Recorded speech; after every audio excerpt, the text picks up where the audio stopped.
చెందిన వకీల్ అనే వ్యక్తి బట్టతలతో ఇబ్బంది పడుతున్న యువతను టార్గెట్గా చేసుకుని భారీ మోసానికి తెరతీశాడు.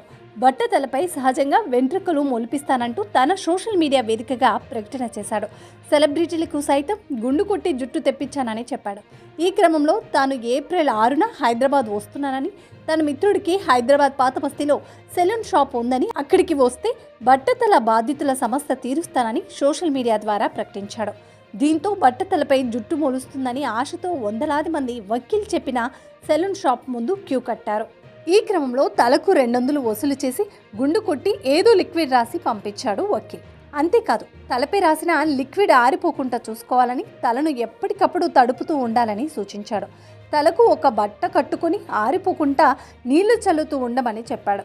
గుండ్లు కొట్టించుకున్న వారంతా నెత్తిపై జుట్టును ఊహించుకుంటూ ఇంటికెళ్లారు.